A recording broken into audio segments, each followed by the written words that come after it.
Derrotado en el río Tesino, el ejército del cónsul Publio Cornelio Escipión, que además está gravemente herido, acampa cerca del río Trebia. No le queda más remedio que esperar y aguantar el hostigamiento cartaginés hasta que acuda en su ayuda el otro cónsul, Tiberio Sempronio Longo. Hoy, en Roma Eterna, continúa la campaña de Aníbal en Italia y viviremos la batalla del río Trebia, una muestra más de la brillantez táctica del general púnico que dará un nuevo repaso a los romanos. Así que ponte algo de aceite para las articulaciones y abrígate bien, que la nieve arrecia, y comenzamos.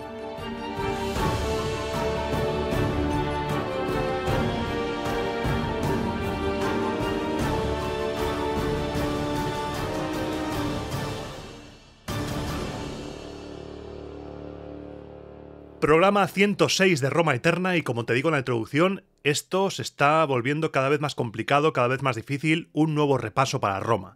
Si escuchas este podcast, Roma Eterna, esperando momentos en los que los romanos sufran, lo pasen mal, palmen básicamente, te lo vas a pasar muy bien en esta parte de la Segunda Guerra Púnica porque Roma no hace más que palmar. Y vamos, por si es la primera vez que escuchas el podcast o por si no te acuerdas de lo que pasó en el anterior, a recapitular un poco. Estamos en el año 218 a.C., que está dando mucho de sí. El cónsul Publio Cornelio Escipión, padre del africano, que ya es una coletilla famosa ya, con un ejército aterrado, según las fuentes, se enfrenta a Aníbal en batalla cerca del río Tesino. La caballería púnica resulta ser superior a la romana en campo abierto, los jinetes íberos mantienen a raya la caballería romana, mientras que los númidas dan un rodeo y destrozan a los romanos por detrás. El programa anterior acababa con una escena epiquísima. Las tropas romanas, todo el ejército viniéndose abajo, soldados huyendo despavoridos y solo un grupo de fieles de leales protegiendo al comandante, al cónsul. Y de repente, de entre la nada, un jovencísimo Publio Cornelio Escipión, con 18 años, salvando la vida de su padre. Su padre, el cónsul, que estaba rodeado de enemigos, gravemente herido, a punto de palmar, viendo que la batalla estaba perdida, una historia realmente tremenda, épica, que vamos a poner entre comillas. Esta historia del hijo salvando a su padre, que pudo haber pasado algo así, no es que Publio Cornelio Escipión, hijo, de repente sacara rayos por los ojos. Es algo plausible pero que huele a chamusquina, más cuando el propio Livio dice que hay quien comenta que realmente quien salvó la vida del cónsul fue un esclavo ligur, y ya veremos que después no se hace mención alguna a la hazaña esta, durante los días siguientes. Aníbal creía que los romanos iban a seguir presentando batalla con la infantería porque no había sido derrotada la infantería totalmente, pero al ver que se marchaban, que huían, les persiguió hasta el actual río Po, pero no pudo cruzarlo porque los romanos habían arrancado las tablas que formaban el puente. Es aquí cuando sucede lo que te dije al final del programa anterior, cuando Aníbal captura a 600 romanos, los que estaban custodiando ese puente que Publio Cornelio Escipión destruyó al pasar.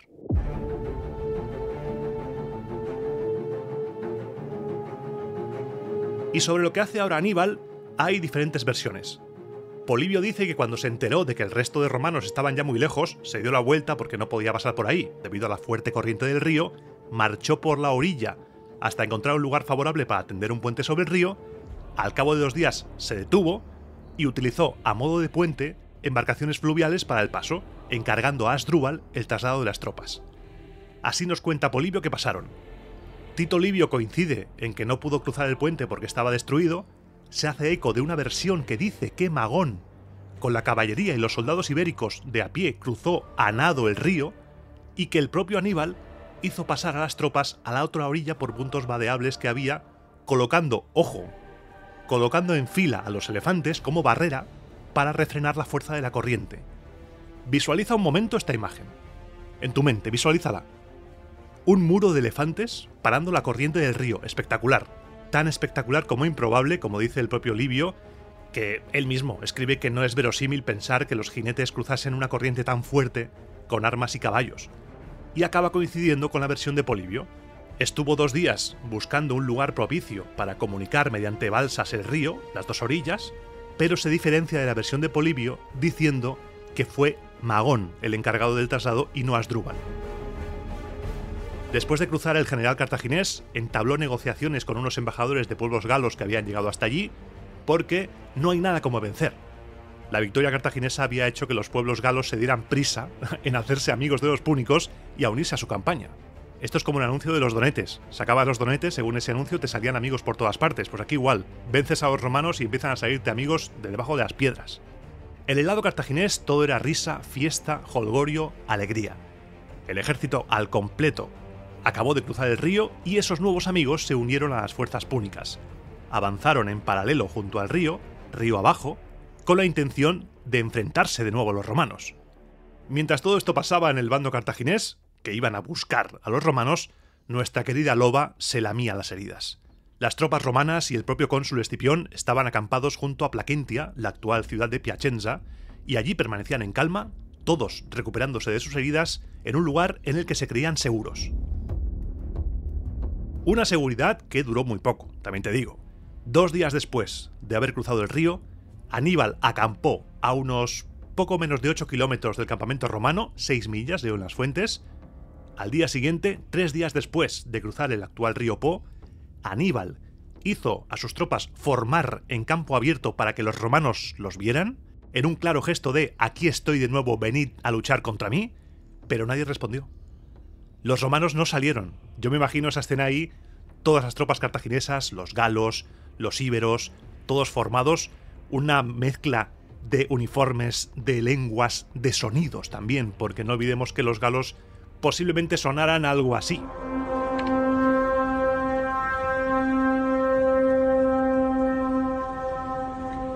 Tú escuchas esto fuera de tu campamento y no sé tú, yo no salgo. Sal tú, que a mí me da la risa.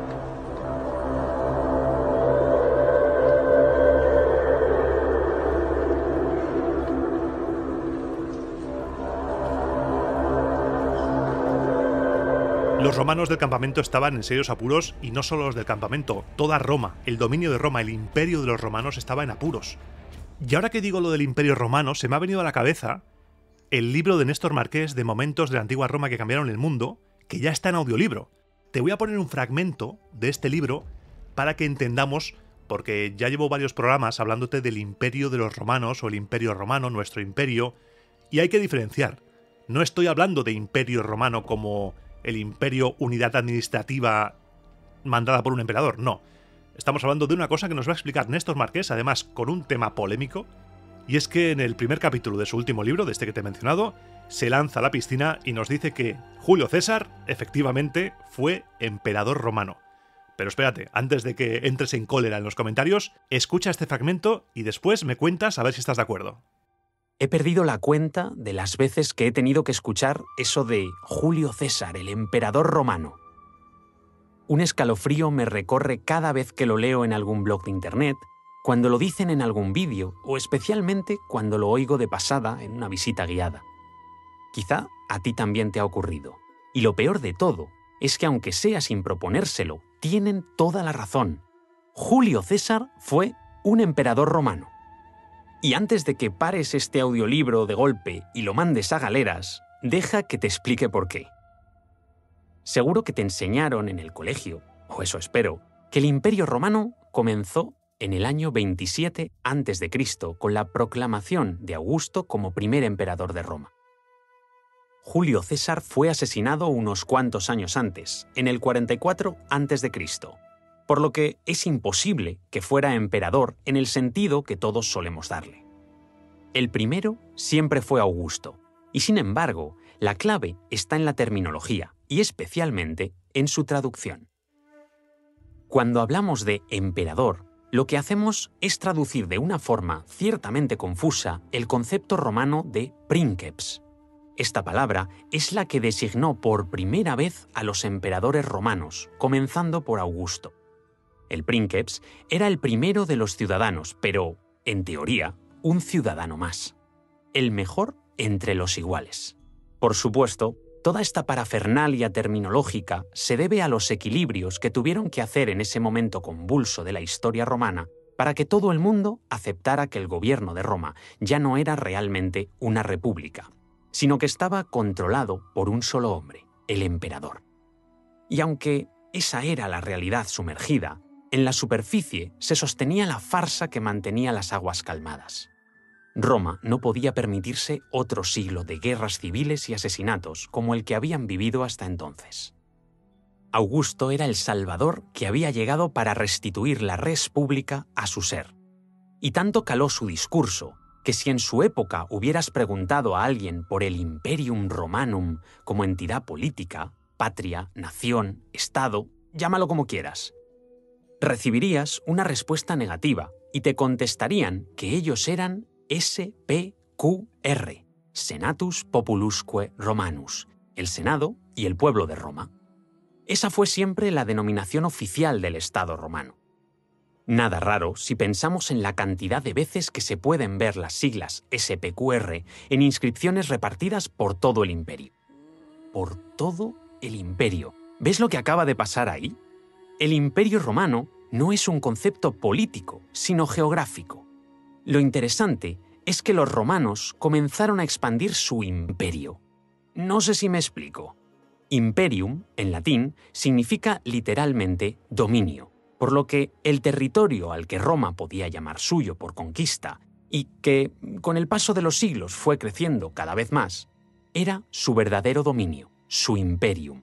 Y quien controlaba el imperium, quien poseía el poder de controlar el territorio, era el imperator.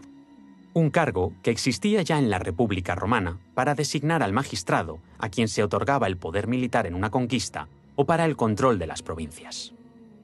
Precisamente por eso, dado que ostentó ese tipo de poder militar, podemos decir sin temor a equivocarnos que Cayo Julio César fue imperator, emperador, de Roma. Eso sí, ya sabes que un gran poder conlleva una gran responsabilidad, así que después de afirmar lo anterior, habrá que explicarlo también para no inducir a error. Es curioso, no obstante, que el término que ha llegado hasta nosotros para designar al soberano de Roma a partir del año 27 a.C. sea también el de emperador, denotando lo que ha interesado en mayor medida a todas las sociedades que han seguido la estela de Roma, el control militar. De otra manera, podríamos haber empleado princeps siguiendo la nomenclatura romana. Y de hecho lo hacemos, puesto que tenemos la palabra príncipe, aunque, como puedes ver, ha pasado a designar un rango inferior dentro del escalafón del poder monárquico.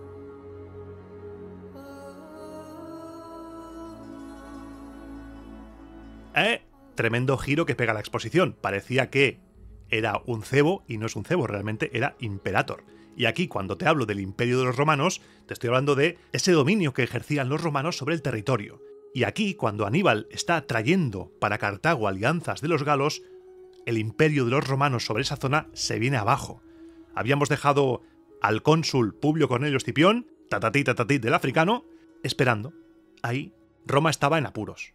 Sí, el cónsul estaba gravemente herido, los ánimos estaban bajos, y eso para un aliado es complicado. Porque si eres romano, tienes que tragar. Tú si eres romano, te guste o no, tienes que tragar. Vas a perder, porque estás ahí. Sí que es verdad que en tiempos anteriores de la República hemos visto ejércitos que se han dejado vencer, ejércitos que han desertado, pero aquí no es el caso. Aquí los romanos se lo tragan. Pero si eres por ejemplo, un galo que está ahí obligado, me vas a disculpar la expresión, pero te la suda lo que le pase a los romanos. No quieres morir porque ese señor que habla raro reciba premios en su ciudad. Esas cosas te dan igual. A ti te da igual la gloria de Roma. Eres un galo que está ahí obligado por un acuerdo entre Roma y tu pueblo. En tu cabeza solo está la idea de que estás ahí en el bando equivocado y que es muy posible que mueras. Y los galos que estaban con los romanos pensaban eso mismo. ¿Nos vamos a quedar aquí para que nos maten? ¿O vamos a hacer algo? Y esos galos decidieron hacer algo. Empezaron a reunirse entre ellos, a murmurar, a tramar un plan. Cuando los soldados romanos que estaban junto a la empalizada cenaron y se retiraron a descansar, los galos estaban al acecho, observando sus movimientos detenidamente. Y en la tercera guardia, entre las 3 y las 6 de la madrugada, unos 2000 soldados galos de infantería y poco menos de 200 jinetes se alzaron en armas y llevaron a cabo una matanza. Decapitaron a los soldados romanos muertos y, llevando sus cabezas como muestra de lealtad, fueron ante Aníbal y se las entregaron. Tito Livio minimiza un poco este episodio, dice que, fue más la alarma que lo que sucedió, pero el hecho, hubiera cabezas de por medio o no, porque hay traducciones que lo mencionan y traducciones que no, sí que es verdad que unos cuantos galos, 2000 y 200 más o menos jinetes, se pasaron al bando de Aníbal y Aníbal les recibió animadamente, con buenas palabras, con mejores gestos. Les prometió a todos recompensas acordes a su lealtad y lo que hizo fue mandarlos a sus casas. Volved a vuestras ciudades, explicad cómo os han tratado los romanos y cómo os he tratado yo, y animadlas a aliarse conmigo, con Aníbal, con Cartago.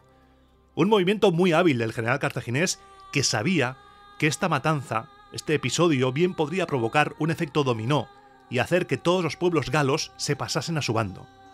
Y si ya todo iba de cara para los púnicos, todavía va a ir más cuando un viejo conocido nuestro, unos viejos amigos, los boyos, los galos boyos, estaban listos, estaban en su punto para cambiar de bando y también unirse a Aníbal. Como ofrenda de lealtad, en lugar de cabezas de soldados muertos, los boyos lo que hicieron fue entregarles 3 hombres enviados por el Senado, 3 romanos, para distribuir las tierras galas. Algo que te conté hace un par de programas, creo, cuando Cayo Flaminio la lía parda como tribuno de la plebe. Roma acuerda, en un episodio un poco oscuro, que no te cuentan muy bien las fuentes, acuerda toda esa Galia del territorio del norte de Italia repartirse, hacer colonias. Pues se ve que los boyos capturaron a 3 romanos y aquí se los estaban entregando a Aníbal como muestra de lealtad y de amistad. Aníbal aceptó la lealtad de los boyos, aceptó su amistad, hizo una alianza con ellos, pero no aceptó el regalo. No. Devolvió esos hombres a los boyos para que ellos mismos los custodiaran y así ellos pudieran negociar a cambio de sus propios rehenes. Lo que consiguió Aníbal con esto fue ganarse aún más el fervor de los boyos. Si es que, por el tridente de Neptuno, qué listo eres, Aníbal, qué listo eres, joder. Qué listo eres. El cónsul Escipión, por su parte, estaba herido físicamente y herido en su orgullo. Estaba indignado por la traición gala y también pensaba como Aníbal. Pensaba que esto podría ser el principio de una espiral de deserciones y además, si ya eran hostiles ante los galos, imagínate ahora que todo parece irle de cara a los púnicos. Vamos, como locos se iban a lanzar los galos contra Roma. Estaba claro que el campamento de Plaquentia había dejado de ser un lugar seguro, si es que alguna vez lo fue, Escipión, si es que alguna vez lo fue. Y a pesar de estar todavía mal por las heridas, estaba recuperando de la batalla anterior, esa misma noche empezó con los preparativos para poder moverse y al amanecer levantó el campamento y marchó en dirección al río Trebia, un afluente del actual Po por el margen derecho. Pero esta vez, viendo que en el Tesino la caballería cartaginesa había sido letal para Roma, se colocó en unas colinas elevadas con difícil acceso para la caballería, para que los jinetes no pudieran maniobrar bien. Se dirigió hacia allí porque el terreno le parecía favorable y porque también tenía aliados en la zona. Eso es vital. Aníbal, al enterarse del movimiento romano, envió rápidamente a los jinetes númidas a perseguirles y tras ellos al resto de la caballería. Detrás iría todo el ejército mandado por él mismo. Por suerte para los romanos, los númidas fueron primero, en lugar de ir directamente a por los romanos, fueron al campamento, un campamento que se encontraron abandonado, lo que permitió que la columna romana se moviera sin problemas. Allí los númidas perdieron un tiempo valioso, no encontraron nada de valor, estuvieron buscando a ver qué había, no había nada, incendiaron el campamento y cuando avistaron a los romanos ya estaban demasiado lejos, habían cruzado el río Trebia y solo pudieron cazar a unos cuantos rezagados, a algunos los mataron y a otros los capturaron. Escipión acampó posiblemente junto a la actual población de Ribágano en el margen derecho del Trebia, rodeó el campamento con un foso y esperó, otra vez esperó. El cónsul estaba mal, me lo imagino rabiando de dolor por la herida, por las heridas, que no estaban curando muy bien debido a la marcha de un campamento a otro. Hacer algún movimiento ahora sería insensato, así que, una vez pensaba que esta zona sí que era segura, decidió esperar. Le habían llegado noticias de que su colega cónsul, Tiberio Sempronio Longo, ya había sido llamado desde Sicilia, así que, sabiendo que se dirigía hacia él, esperó con la confianza de saber que vienen refuerzos. Y mientras el cónsul Escipión espera, te voy a contar las aventuras del otro cónsul, de Tiberio Sempronio Longo, por Sicilia, ya que la Segunda Guerra Púnica va a tener muchos frentes y tengo que ir tratándolos todos de manera que no los perdamos.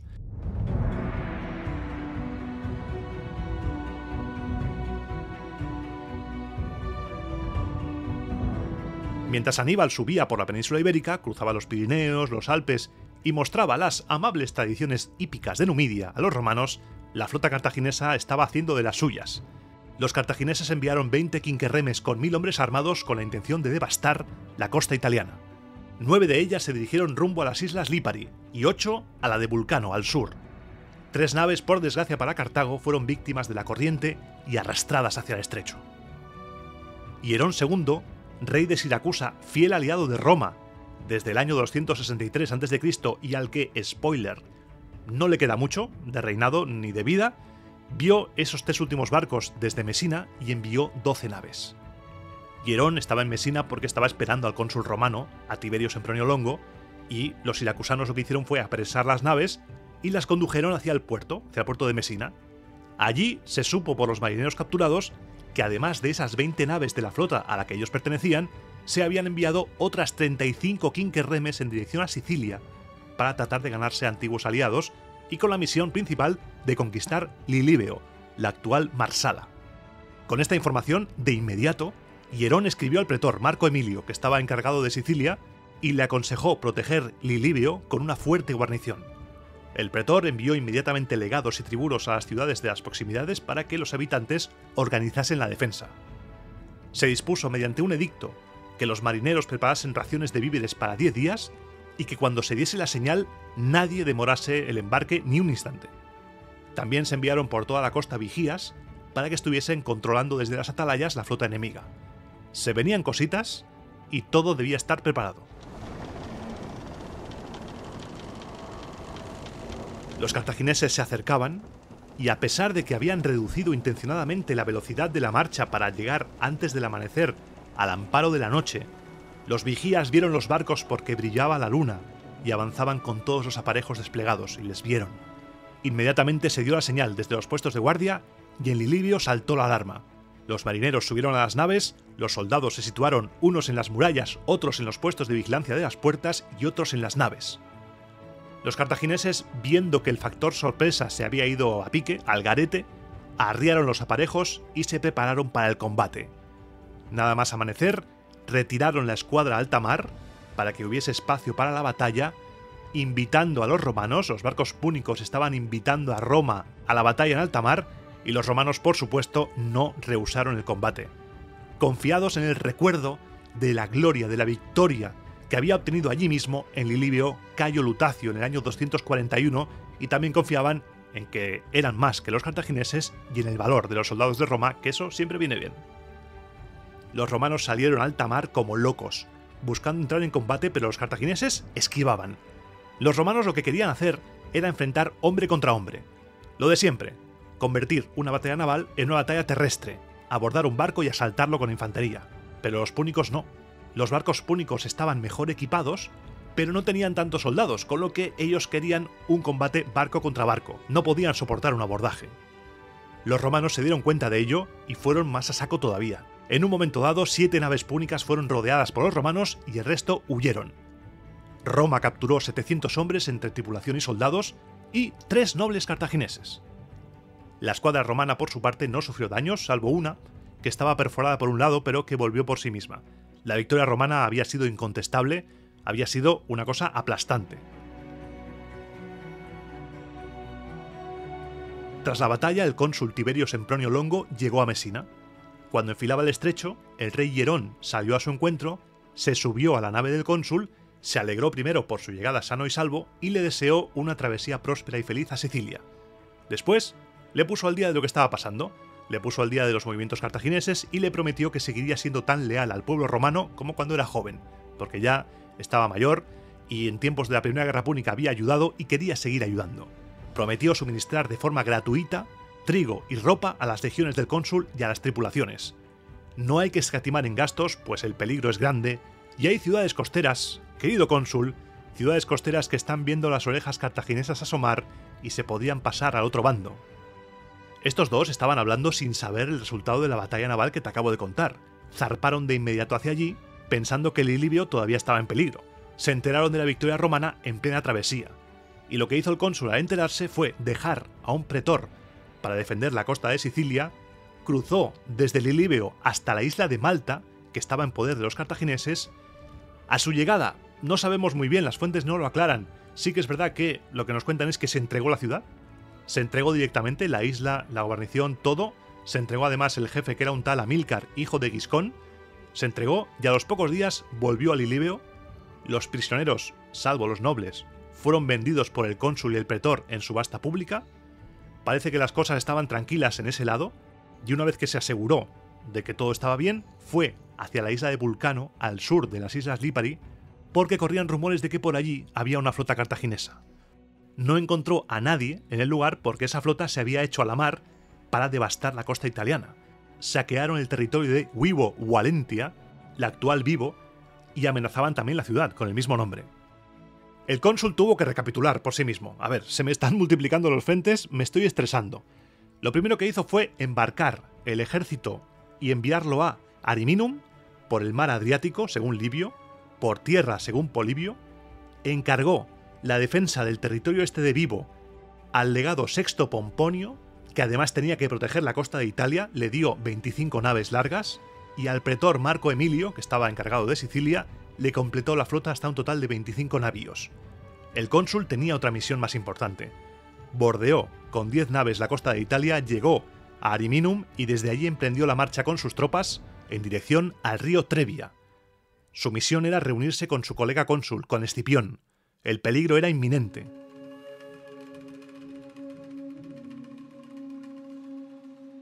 Como el cónsul iba de sur a norte, de camino cruzó Roma con sus tropas y eso animó a la gente. Aunque Polibio nos cuenta que la reacción romana a la derrota del Tesino fue de sorpresa. Sorpresa absoluta.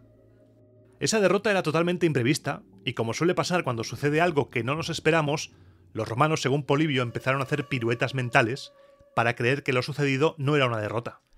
Unos culpaban a la precipitación del general, otros culpaban a los galos, que eran unos traicioneros, otros pensaban que como la infantería seguía intacta, se suponía que no habían perdido. No, si no hay derrota de infantería no hemos perdido. Bueno, hay que ver la capacidad que tenemos los seres humanos de moldear la realidad en nuestra mente y de creernos cosas que quizá no son. Roma había sido derrotada, pero todavía no estaban asumiéndolo. Tiberio Sempronio Longo siguió subiendo y llegó al campamento de Escipión, se unieron ambos ejércitos y descansó. Tiberio quería que sus hombres se recuperaran, pues habían marchado desde Lilibeo hasta Ariminum sin descanso durante 40 días. Escipión, por su parte, cosa que me hace pensar que la herida era un poco heavy, todavía, según las fuentes, seguía recuperándose de su herida. 40 días después, todavía estaba ahí. Mientras tanto, en el bando cartaginés, Aníbal estableció su campamento a unos poco más de 7 kilómetros de distancia, y la gran masa de galos que habitaba aquellas llanuras se había unido a Cartago. Malas noticias, más hombres y más provisiones para Aníbal. Todo mal, todo está saliendo mal. Una vez juntos, yo me imagino a los cónsules hablando largo y tendido de todo lo que había pasado. Tiberio le preguntó, seguramente, oye, te veo fatal. ¿Qué ha pasado, Escipión? ¿Qué ha pasado? Son esta clase de situaciones las que no nos cuentan las fuentes y que a mí me parecen las más curiosas e interesantes, porque imagínate ahí a ese Tiberio encontrándose a Escipión en la mierda absoluta. ¿Pero qué te ha pasado, muchacho? Como también me apuntó mi amigo Javier García, me dijo, tras escuchar el programa anterior, me comenta que tras la huida de los leales y reunirse todos aquí en Trebia, por fuerza habría conversaciones incómodas entre la caballería, entre los jinetes que no dejaban de ser nobles. Todos se debían conocer entre ellos, y no todos fueron a proteger al cónsul. Algunos se fueron por patas. Me imagino a esos dos Escipiones, padre e hijo, diciendo, oye, ¿tú dónde estabas el otro día? Cuando casi le hunden el pecho a mi padre, cabrón. ¿Dónde estabas? No me suena tu cara de haber estado ahí mano a mano protegiendo al cónsul, Verás tú cuando te presentes a las elecciones te va a votar tu padre. Porque al final, como ves, cada año se repiten los nombres. Por fuerza, como te decía antes, por fuerza todos estos se conocen entre ellos. Y los cuchillos dialécticos seguro que volaban a toda velocidad. Y en el Senado después igual. Me imagino, tiempo después, mira, este no me protegió, pasó completamente. Vamos, las hostias dialécticas, los guantazos, recuperando estas historias y echándoselas en cara unos a otros, estarían a la orden del día. Escipión estaba mal. Escipión, como ya te he dicho varias veces, estaba mal físicamente, estaba herido. Unas heridas que debían ser graves porque llevaba muchos días ya curándose. Él quería entrar en batalla, pero no quería entrar de cualquier manera. Quería esperar para curarse y estar bien. Pero Tiberio no. Aquí las fuentes empiezan a insinuar esas dos formas diferentes de pensar de los cónsules antes de la batalla del Trebia. Escipión quería esperar y Tiberio no. Tiberio quería entrar en combate ya, sin mayor dilación. Dejamos a esos dos discutiendo, porque durante esos días Aníbal tomó a traición la ciudad de Clastidium, la actual Casteggio, gracias a la traición de un hombre de Brundisium, un tal Dasio. Un nombre que quizá te suene del último archivo pretoriano, que no sé si es el mismo. Permitió la entrada de los cartagineses a la ciudad a cambio de 400 monedas de oro. El viejo soborno de toda la vida, vamos. Aníbal, dueño de la fortaleza y de su depósito de trigo, no hizo daño alguno a los capturados. No. Quería utilizar esa situación para que todos, los que estuvieran más o menos en la misma tesitura, en las mismas dudas de si unirse a Cartago o mantenerse fieles a Roma, no tuvieran miedo y se unieran a él. Es que es muy listo. Es que es muy listo. Pero bueno, a pesar de que Aníbal mostraba su generosidad por todas partes, no todo el mundo, lógicamente, estaba a tope con eso de cambiarse de bando, porque implica cosas serias. Es que estamos en un dilema. ¿Tú qué harías? Tú en esas circunstancias, déjamelo en comentarios. Eres una ciudad del norte de Italia, ¿qué haces? ¿Te mantienes leal a Roma? ¿Te vas al bando de Aníbal? No sabes lo que va a pasar, obviamente. Tú solo estás viendo que Aníbal viene con unas ganas, con un momentum, con una empenta. Tiene una fuerza, unas... Vamos, que todo está de cara para Aníbal. ¿Tú qué harías? Cuéntame en comentarios. Yo no lo sé, ¿eh? Es que es complicado. Algunos pueblos galos que habitaban en la zona y que habían pactado amistad con Aníbal enviaban mensajeros también a Roma. Creían que teniendo contentos a unos y a otros estarían más seguros. Ya te digo yo que no. Que si juegas a dos bandas, lo que vas a conseguir es cabrear a unos y a otros. Y en este caso, el cabreado fue Aníbal. Aníbal se tomó muy mal. Se tomó muy mal el enterarse de que un pueblo galo estaba negociando también con Roma. Envió 2000 soldados de infantería y 1000 jinetes entre galos y númidas con orden de saquear sin piedad sus tierras. Tito Livio nos comenta que Roma ya sabía ese doble juego de los galos, pero que no les incomodaba en absoluto. Imagínate cómo estaba Roma en ese momento, que no les incomodaba porque de esa manera estarían quietos y no se unirían a Aníbal del todo. Estábamos en la mierda. Roma está fatal, ¿eh? Roma está fatal ahí. Pero Aníbal no. Aníbal llevaba muy mal eso de lidiar con gente de doble cara. Según Livio, Aníbal decía que él había venido porque los galos lo habían llamado para liberarlos, cosa que no tiene sentido alguno. Esa frase no tiene ningún sentido, porque las fuentes nos cuentan que desde Carhadast, desde la actual Cartagena, desde que subió, la intención de Aníbal era romperles la cabeza a todos los romanos. Pero entiendo el motivo por el que Livio mete aquí esto. Livio introduce aquí, según mi opinión, para hacer otra muesca más en la fama de traicioneros de los galos. Y por eso, cabreadísimo, Aníbal dio orden de saquear a saco todo. Y ya de paso traednos algo de comer, que las provisiones escasean. Se saquearon las tierras con gran diligencia, se aplicaron en su tarea a fondo, se consiguió un enorme botín y ese pueblo lo que hizo fue enviar rápidamente embajadores a la empalizada romana a pedir ayuda. Y aquí, con los galos pidiendo ayuda a Roma, cuidado. Cuidado porque te voy a describir los hechos que siguen, pero no olvidemos que Polibio escribía para quien escribía. Así que puede que la actitud de ambos cónsules en este momento y que ya te he insinuado hace un rato esté un poco exagerada para dejar en muy buen lugar a los escipiones. Es algo que se cree actualmente que aquí se exageró todo. Escipión recelaba del movimiento galo. A Escipión no le gustaban ni el motivo ni el momento para entrar en acción. No le gustaba a esa gente por lo traicioneros que eran esos galos. Tiberio Sempronio Longo, sin embargo, llevaba tiempo buscando un pretexto para intervenir y pensaba que para mantener fieles a los aliados había que defenderlos. Escipión decía que no era buena idea. Y mientras Escipión seguía diciendo que quizá no era buena idea, de repente Escipión, de hacer un poco el ridículo, seamos serios, en el Tesino, se había convertido, según Polibio, en Sun Tzu, un poco más, un estratega fantástico. Mientras Escipión decía quizá no, Tiberio envió, sin pensarlo, a la mayor parte de su caballería y con ella a 1.000.000 de vélites. Esta tropa cayó sobre los saqueadores, que estaban en territorio galo, los pillaron por sorpresa y lograron que los galos y los númidas se retirasen a su campamento. Tiberio Sempronio Longo, al ver la victoria, envió a todos sus jinetes y al resto de vélites. Sin embargo, Aníbal decidió no marchar contra ellos porque no estaba preparado para jugárselo todo en una batalla. Era listo. Aníbal, eres muy listo, tío. Eres muy bueno. Creyó que una batalla así de importante no debía librarse sin un plan. No debía librarse así a lo loco. Era bueno el cabrón, ¿eh? Como los cartagineses no salían a presentar batalla, retenidos por medio de sus oficiales y de los trompeteros, quietos ahí, los romanos se acabaron retirando, celebrando el cónsul esta escaramuza como una victoria. Me imagino a Tiberio diciéndole a Escipión, en tu cara, en tu putísima cara, Escipión, ¿ahora qué? con las mismas unidades que a ti Aníbal te hizo huir, mira, que estás aquí herido, casi en el suelo, yo le hago meterse en su campamento. ¿Quién es el jefe aquí? Who is the boss?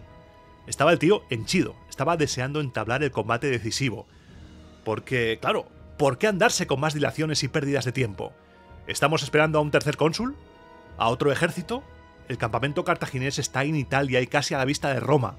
Aníbal viene a expulsar a los romanos de la tierra donde habían nacido.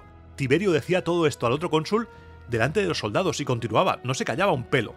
¿Cuánto no se lamentarían nuestros padres, habituados a hacer la guerra en torno a las murallas de Cartago, al vernos a nosotros, vástagos suyos, 2 cónsules y 2 ejércitos consulares, temblando de miedo en plena Italia, en el interior del campamento, mientras que el cartaginés ha extendido su dominio sobre el territorio que va de los Alpes al Apenino?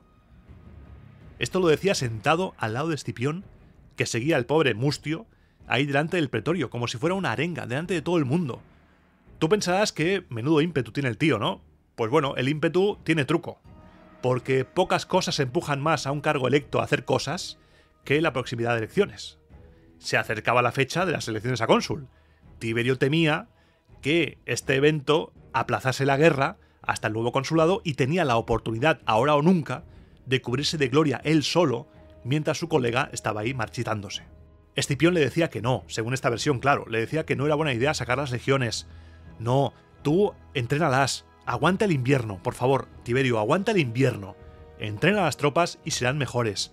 Los galos no van a aguantar un invierno sin hacer nada. Los galos se piran. Si los cartagineses no atacan ahora, los galos desertarán. Si esta gente está quieta, se muere. Tú dales tiempo, Tiberio, y el ejército cartaginés se deshace solito. Además, si estamos los dos es mejor. Déjame curarme, hombre. No seas ansia, que eres una ansia viva, ansia viva. Pero, según las fuentes, a Tiberio Sempronio Longo le dio todo igual. Mientras que Escipión seguía, que no lo hagas, es mala idea, Tiberio ordenó que todos los soldados estuviesen listos para el combate. Aníbal pensaba como Escipión.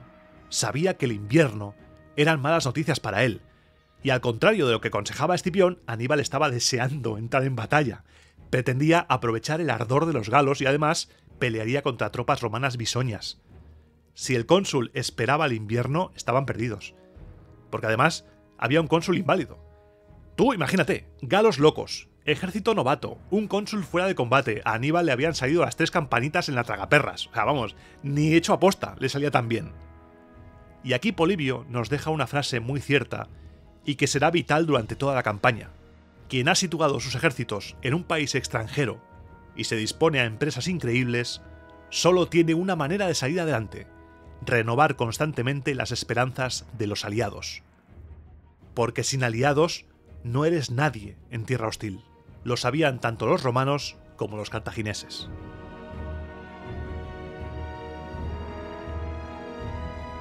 Los espías galos, otra muestra más de que el espionaje aquí es vital.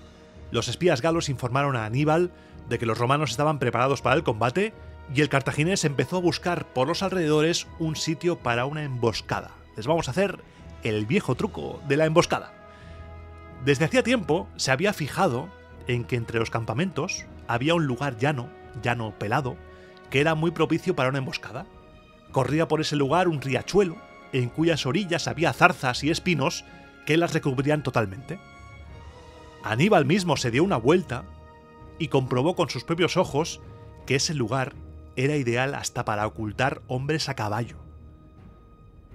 Estuvo inspeccionando, estuvo hablando con sus consejeros y con su hermano Magón, estuvo deliberando, y aquí hay discrepancia en lo que sucede ahora. El resultado es el mismo, pero como te lo cuentan y la situación es diferente. Livio dice que tras inspeccionar el terreno, Aníbal le dice a su hermano Magón: esta es la posición que vas a ocupar. Escoge 100 hombres de entre toda la infantería y de la caballería y preséntate a mí con ellos durante el primer relevo de la guardia. Ahora es tiempo de descansar y de reponer fuerzas. Según esta versión, despide al consejo militar y al rato se presenta Magón con los elegidos. Y Aníbal les dice: veo que sois guerreros aguerridos, pero para que seáis fuertes en número también, no solo en arrojo, escoged cada uno de vosotros entre vuestras filas a otros 9 como vosotros. Magón os señalará el lugar donde apostaros. Contáis con un enemigo que no ha abierto los ojos a estos ardides de la guerra. Esta escena epiquísima Polibio la cambia y la sitúa durante la cena del ejército. También es una escena guapa. Durante la cena, Aníbal llama a su hermano Magón, un joven lleno de ardor e instruido desde su infancia en el arte de la guerra, y le dice lo mismo. Les llevó al lugar de la emboscada y les dijo lo que debían hacer. Independientemente de cómo fuera, si fuere directamente en el sitio o en la cena, 1000 jinetes y 1000 soldados de infantería se iban a esconder allí, en ese lugar.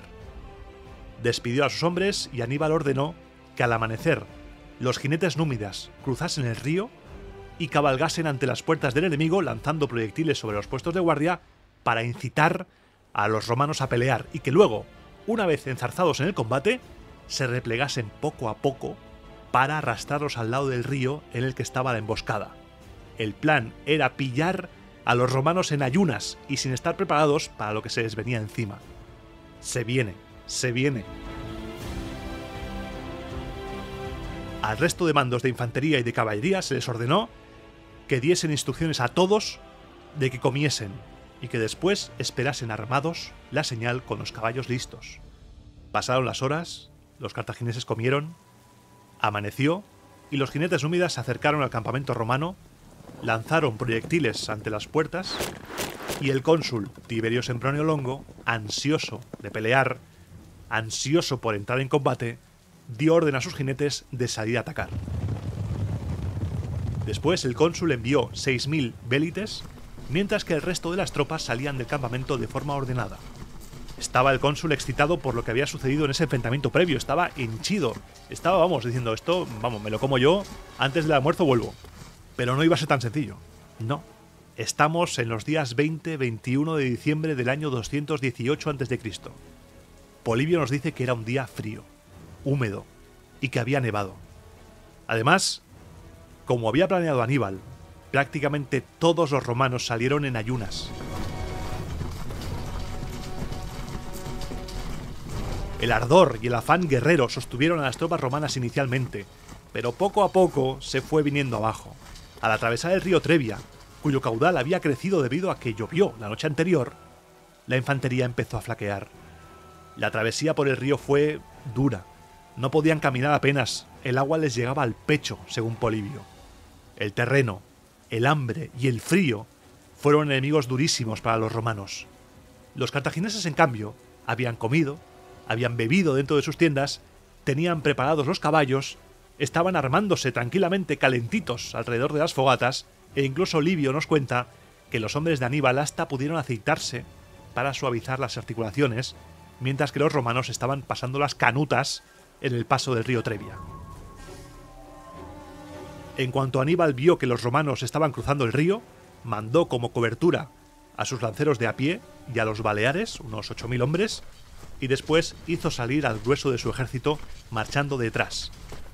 Cuando todas las tropas cartaginesas salieron, formó una única línea de infantería con un total de 20.000 soldados, mientras que su caballería se dividió en las alas, en el lado izquierdo y en el derecho, contando a cada lado con más de 10.000 jinetes, y a los elefantes los colocó delante de las alas de caballería. El cónsul Tiberio estaba viendo que lo de enviar jinetes no iba a ser tan buena idea como pensaba. Podía acabar en desastre porque los númidas se habían dado la vuelta y estaban atacando, con lo que mandó dar la señal de retirada para colocarlos a los lados de la infantería. Las tropas romanas formaron así: 3 líneas de infantería, a las alas la caballería, 2000 jinetes en cada ala y los auxiliares también en las alas. Había 16.000 soldados de infantería en el centro, 18.000 según Livio, y 20.000 en las alas. Como dato curioso, Livio nos dice que el único pueblo galo que se había mantenido fiel a Roma fue el de los cenomanos, que vivían entre las actuales Brescia y Verona. Las tropas romanas fueron avanzando y el combate empezó cuando las infanterías ligeras de unos y otros, que estaban en vanguardia, se encontraron y empezaron a lanzarse proyectiles mutuamente.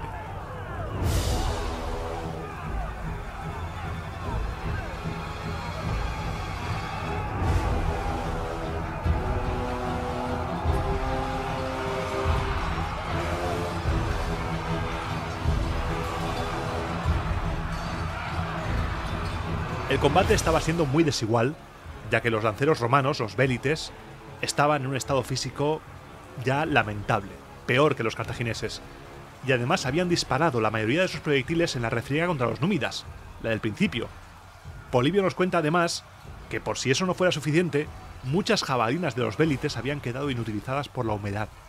Esto le estaba ocurriendo a todo el ejército romano. El frío, la nieve y la humedad había reventado a las tropas antes de empezar el combate.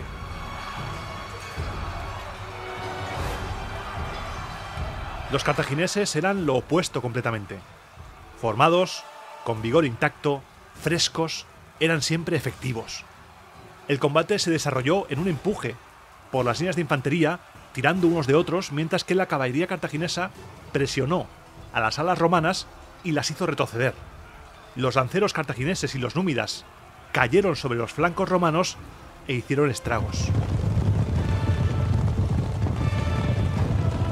Las infanterías pesadas, que en ambos bandos ocupaban el frente y el centro de las formaciones, aguantaron el empuje, estaban ahí cuerpo a cuerpo, estaba igualado en esa zona, pero el combate se decidió en el momento en el que la trampa se activó, en el momento en el que Magón entró en acción. Los númidas que estaban emboscados se levantaron y atacaron por la espalda a los romanos que luchaban en el centro. Entre las tropas romanas se produjo una gran confusión. ¿Qué está pasando? ¿De dónde han salido estos?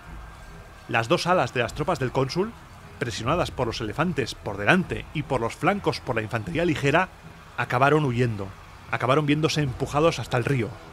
Y respecto a la infantería, lo que era el centro de la batalla, los que estaban detrás morían por el ataque de los emboscados. Era una carnicería. Los que estaban en primera línea, forzados por esa matanza de atrás, peleaban por sus vidas, derrotaron a los galos y a una parte de los cartagineses, rompieron las líneas púnicas, pero al ver que las alas habían sido derrotadas, tuvieron que pensar rápidamente qué hacer. ¿Qué hacemos? ¿Ayudamos a las alas? No, no es una opción. La caballería cartaginesa es muy numerosa. Además está lloviendo fuerte y el río es un obstáculo. Se mantuvieron en formación y se retiraron juntos hasta Placentia, consiguiéndose salvar unos 10.000 romanos. La mayoría de los restantes murió junto al río, aplastados por los elefantes y por los jinetes cartagineses. Los romanos que se iban salvando, como podían, iban refugiándose en Placentia.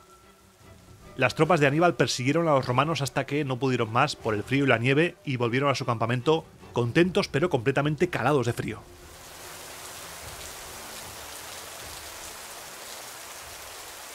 Sin duda el gran protagonista de esta batalla es el clima. Lluvia, nieve, frío. El clima mató a muchos hombres, a muchas bestias de carga y mató a casi todos los elefantes de Aníbal, salvo uno, dato que nos dice Polibio.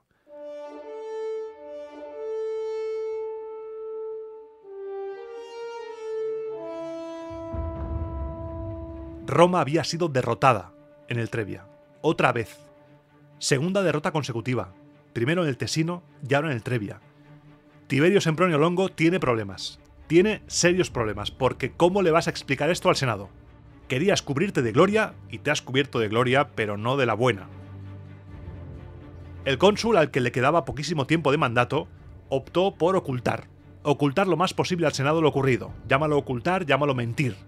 Envió mensajeros explicando que efectivamente se había librado una batalla, sí, hay una batalla, pero que el tiempo, el clima, el invierno, el general invierno que dicen los de la Tortulia Podcast, había frustrado la victoria romana. ¿En Roma se tragaron esto? Hombre, hay gente que dice que sí, que al principio en Roma se lo creyeron, otras fuentes dicen que ni de coña. Lo que sí que pasó es que poco a poco se fue descubriendo el pastel. Estamos describiendo un mundo que no tiene internet, entonces claro, el cónsul le envía mensajeros al Senado con lo que ha pasado, pero después también hay otras fuentes.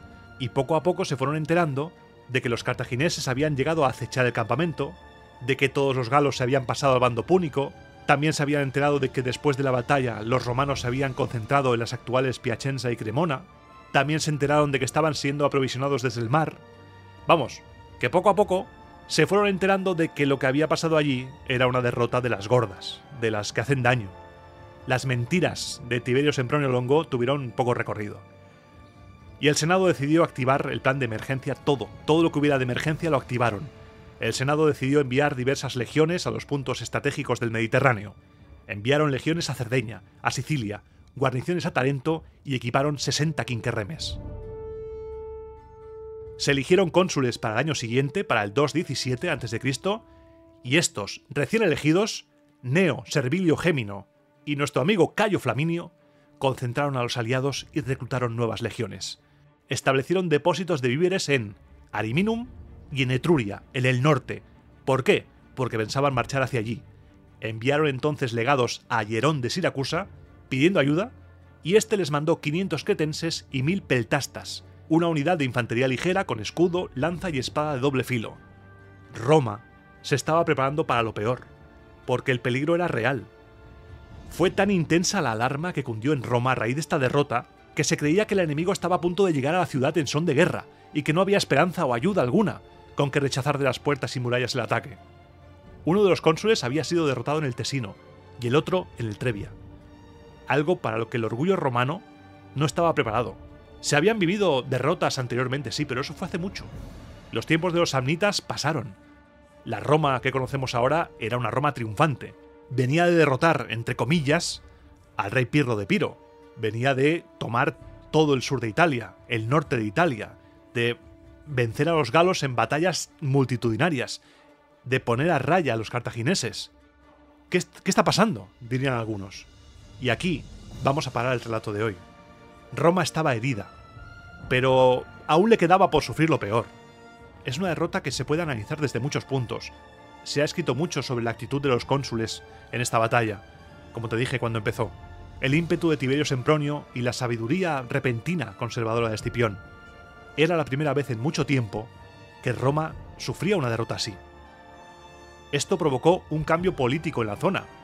Muchas poblaciones cercanas a los territorios por donde pasaban los cartagineses comenzaron a cambiar de bando, dejaban a Roma y se pasaban al bando de Aníbal. Un Aníbal que parecía que le tenía la medida tomada a los ejércitos de Roma. Sabía que si controlaba el lugar de la batalla, controlaba el momento y mantenía bien intacta la ventaja de su caballería, podría aplastar a cualquier ejército que enviase Roma. Con cada decisión que tomaba, tanto diplomática como militar, crecía más y más la leyenda de Aníbal, uno de los mejores generales que ha habido nunca. Nuestra querida Roma estaba entrando sin saberlo en los días más oscuros de su historia.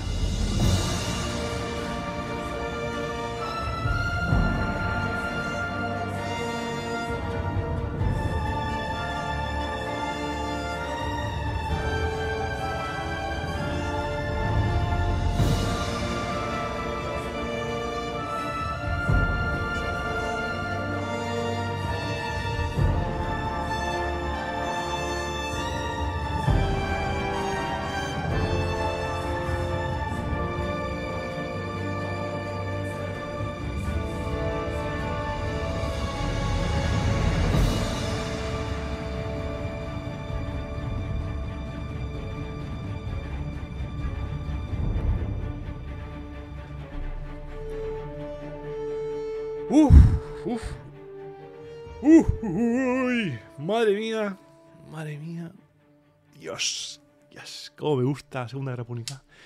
Voy a beber agua, déjame que me recupere porque no puedo ni hablar ya, no sé ni hablar, no sé ni vocalizar después de esto.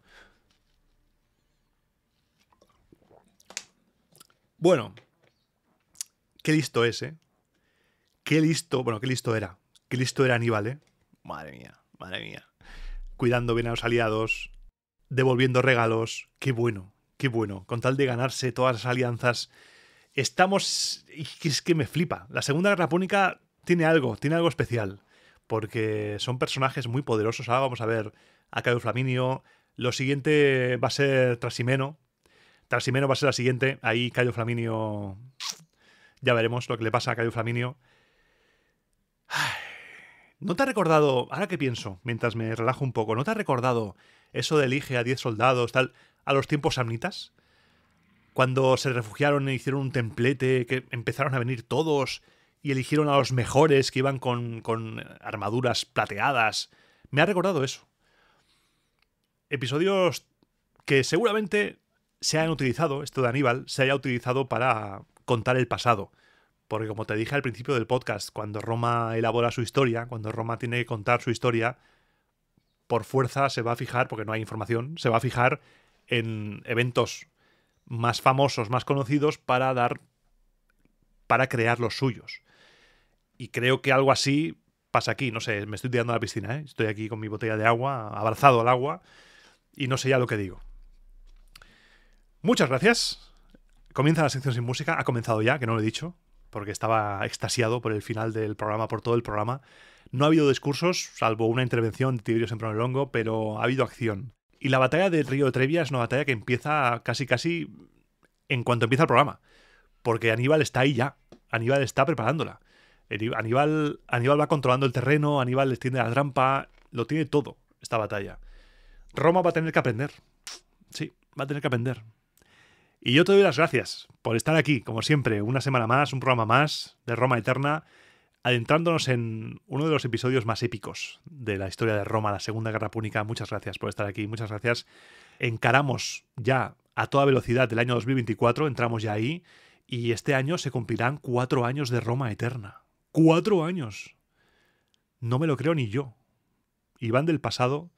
Si te pones ahora un programa de Roma Eterna, Iván del pasado, de estos antiguos, lo que te queda por aprender, lo que te queda por vivir, lo que te queda por ver. Menudo viaje te espera, amigo. Amigo, menudo viaje. Quizá dejo easter eggs en los programas antiguos. Igual cojo un programa antiguo al azar y meto mi voz de ahora. En plan, no sabes lo que te viene encima, amigo. Cosas así, como hacía antes, que me llamaba a mi yo del futuro. Eso volverá. Lo que pasa es que estamos ahora en momentos de tono épico. Ahora le estoy dando mucha más épica. El programa anterior con los discursos fue épico. A este le estoy dando también épica porque son eternos. Estos momentos sí que son eternos. Pero volverán, ¿eh? Yo soy el mismo. Las coñas son las mismas. Lo que sí que quería comentar en esta sección hoy es el tema de la duración del podcast. Que nadie me ha dicho nada, ¿eh? Pero yo te lo cuento. Ya sabes que esta sección es lo que te cuento, soy yo en crudo. El podcast empezó con una duración de media hora. Iván del pasado. Iluso. No me llames iluso porque tengo una ilusión. Empezó con media hora y se fue alargando. Y hay programas que igual tú has dicho, hostia, este es más corto o este es más largo. ¿Hay un estándar aquí? No, no hay un estándar. El estándar lo marca la trama. Por ejemplo, en este programa podría haber alargado un poco más, pero si alargo en el siguiente evento me quedo a medias. Entonces aquí a veces también tengo que darle un final redondo para que tenga sentido como capítulo. Que pase algo, un evento, un inicio, nudo, desenlace, como si fuera una serie, como si fuera un capítulo de una serie. Entonces lo dejo aquí y a veces esa estructura que busco hace que el programa sea un poco más corto o un poco más largo. Ese es el motivo por el cual a veces ves que programas son un poco más cortos y un poco más largos. No es que me dé pereza. Que yo me lo digo todo yo, que seguramente no me has pensado, pero yo sí. Porque yo soy mi peor enemigo. Somos nuestro peor enemigo. Y yo tenía que decírtelo porque si no, no me quedo contento. Como también tengo que decirte que, paralelamente a la comunidad en Telegram, he abierto un canal de WhatsApp, un canal de difusión en WhatsApp, porque no tiene todo el mundo por qué tener Telegram, pero sí que, quien más, quien menos, todos tenemos WhatsApp, para que no te pierdas nada relacionado con Roma Eterna. Con Roma Eterna y conmigo, por ejemplo. Si salgo en un programa de láser, o salgo en Descampado, o hago algo con Néstor, o incluso vídeos de Néstor, todo lo que sea aquí lo voy a ir poniendo en ese canal de difusión como lo pongo en el Telegram. Entonces te dejaré el enlace aquí abajo en la descripción de este audio para que puedas entrar en el canal de WhatsApp y no hay que hablar, ¿eh? Simplemente entrar y directamente yo voy poniendo las cosas y tú te enteras. No hay nada que poner ni nada. Y hoy, como aviso importante, espero que hayas llegado hasta este momento porque quiero que empieces a ahorrar. ¿Por qué? Porque este año habrá viaje. Y si va bien, igual hay viajes. Este año habrá viaje. No lo he anunciado todavía, te lo voy diciendo para que, si tienes previsto ir a Roma, que esperes que puedes ir conmigo. Voy a organizar un viaje, vamos a hacer un viaje en el cual va a haber, no sé si son 22 o 23 plazas, para que vayas ahorrando y vayas pensando si quieres venir con tu familia, con tu pareja, con tus hijos, con quien quieras, con tus amigos, lo que sea. Y también, aparte de eso, aparte de ese viaje organizado, que se hace en una fecha en concreta, quiero decirte que este año, como novedad, también está la posibilidad, durante todo el año, siempre que el calendario lo permita, que tú dices, oye, mira, Iván, a mí el viaje así entre 25 personas no me va. Yo quiero algo más personal. Me quiero ir con mis colegas a Roma, o con mi pareja a Roma, o con mi familia a Roma, y quiero que vengas con nosotros. Esto es posible ya. Ya desde este año es posible. Si tú quieres que vaya contigo a Roma, un viaje privado, un viaje personal, me escribes a romaeternapodcast@gmail.com y lo hablamos. Porque a partir de ahora ya es posible hacer eso. Yo estoy abierto, siempre que la disponibilidad horaria lo permita, a hacerlo. Porque qué mejor que ir a Roma con fans del podcast, con a ti que te gusta Roma, a mí que me encanta Roma, pues vamos juntos y nos lo pasamos bien. Así que ahí te lo dejo. Que si quieres ir al viaje en grupo, pienses que va a haber viaje este año, sí, ve haciendo planificación, lo anunciaré dentro de no demasiado, pero todavía no lo voy a anunciar, pero te lo digo ya desde aquí, y que los viajes privados conmigo son posibles. Esto es lo que te quería decir hoy. No me dejo nada más, ¿no? A ver, Iván. No, creo que no. No. Darte las gracias, el canal de WhatsApp, lo del viaje, la duración del podcast. Desearte que hayas tenido un inicio de año, que los reyes se hayan portado bien, si es que los celebras o lo que celebres, que estés bien. Yo quiero que estés bien. El propósito del año 2024 es que estemos bien, que escuches Roma Eterna, que disfrutes con esto. Y ya sabes que puedes seguirme, aparte del grupo de WhatsApp, del canal de WhatsApp, de Telegram, en mis redes sociales, en Twitter, X, como sea, en Instagram, que son las más activas. Sí que tengo Threads y tengo pero no las uso tanto, así que las principales que uso son Twitter e Instagram. Así que te dejo todo aquí abajo en la descripción, no te preocupes. Si quieres escribirme, como te he dicho antes, mi mail romaaeternapodcast@gmail.com, romaaeternapodcast@gmail.com para temas, si quieres anunciarte en el podcast o cualquier colaboración quieras hacer, escríbeme, que a veces tardo un poco en contestar, como digo siempre, pero no es con mala intención. Yo respondo siempre que puedo, lo respondo. Vaya Segunda Guerra Púnica, ¿eh? Tesino, Trevia, Trasimeno y Cannas. Se vienen cositas, sí. Ay, se vienen... Buah, mira, los pelos de punta, ¿eh? Como escarpias, cuando he mencionado Cannas, como escarpias. Es que va a ser tremendo, Así que cierro aquí el programa y como siempre digo, te espero dentro de 15 días. Pasaré lista, algún día te prometo que lo haré, en el próximo programa de Roma a Eterna.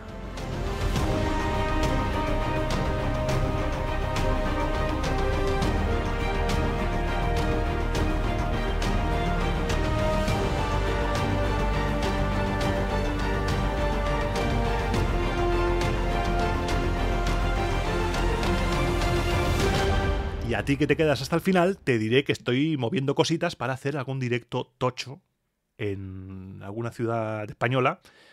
Estoy moviendo el tema para hacer un directo tocho, me gustaría este año como propósito. Te lo cuento a ti porque esto ya es un plan que estoy definiendo.